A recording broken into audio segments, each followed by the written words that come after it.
They see what Joe Biden's doing. You see the checks, you see the wire transfers. You wonder why the grandchildren are getting checks from the Chinese government.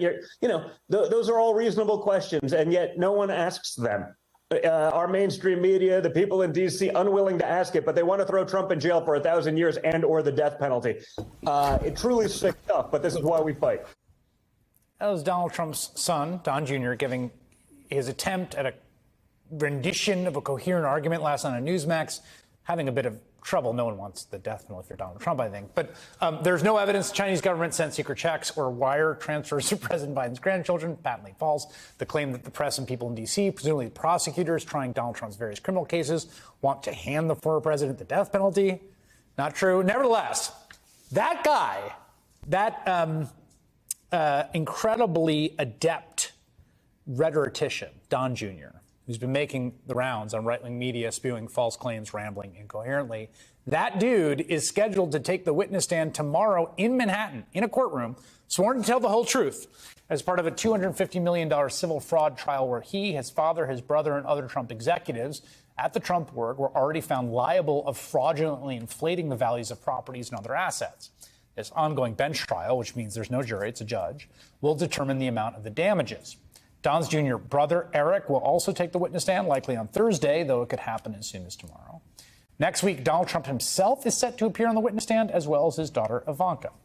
Barbara McQuaid is a former U.S. attorney for the Eastern District of Michigan and an MSNBC legal analyst, and she joins me now. So let's start here. It's sort of wild the whole family is going to sit for this. I guess the first question is, obviously you have an absolute constitutional right against self-incrimination under the Fifth Amendment. That can be invoked at any time, and even in civil proceedings.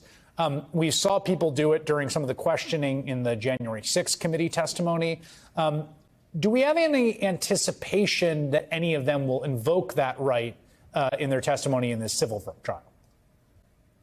Yeah, Chris, I think it's quite possible. During their depositions, Donald Trump and Eric Trump invoked their Fifth Amendment rights against self-incrimination in this case 400 and 500 times. Right. And so, as you point out, there is no criminal exposure in this case because it's a civil case. But of course, anytime you say something under oath in court, it can be used against you anywhere, including any subsequent criminal prosecution. So that's why it might be something that they want to do rather than lie and commit perjury or say something that might expose themselves to criminal prosecution. But one thing that's really different in a civil case from a criminal case, where the fact finder is instructed that you may not use against a person in any way the fact that they've invoked their Fifth Amendment right against self-incrimination.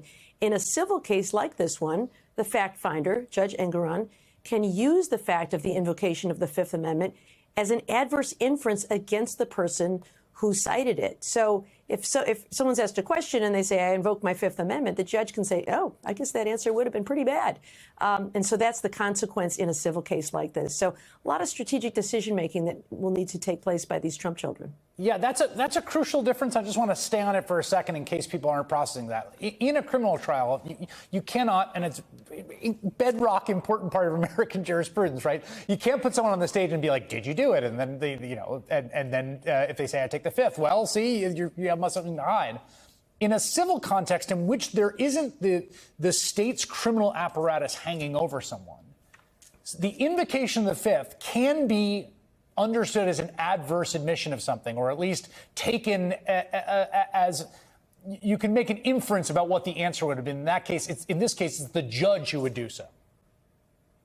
Yeah, that's right, because there's no jury in this case. It's a judge who's the fact finder. And, sometimes judges are able to compartmentalize a little better than juries are. And so maybe this judge just disregards it. But, in a criminal case, all of that invocation of the Fifth Amendment is done off stage. Outside the presence of the jury, a defendant is asked whether he plans to testify or not testify, so that the jury doesn't see that awkward moment where the defendant invokes their Fifth Amendment right against self-incrimination. They simply don't take the stand, and they're instructed they are not to hold it against the defendant in any way. In a civil case, not so much. The person comes on the stand. They may answer a handful of questions. They may invoke the Fifth against a handful of questions. It may be one question. It may be many. So but the judge is free to draw that inference. Yeah, our understanding is that Don Jr. Is expected to be grilled by lawyers from State Attorney General Letitia James' office about his involvement in and knowledge of financial statements the Attorney General alleges were grossly inflated. That's the topic of that questioning, and we're going to just have to all stay tuned to see how they handle it, whether he tries to sort of defend himself, whether he invokes a fifth, whether he does some combination of the two. It's going to be very interesting to see how they make those decisions. Barbara McQuaid, as always, thank you very much.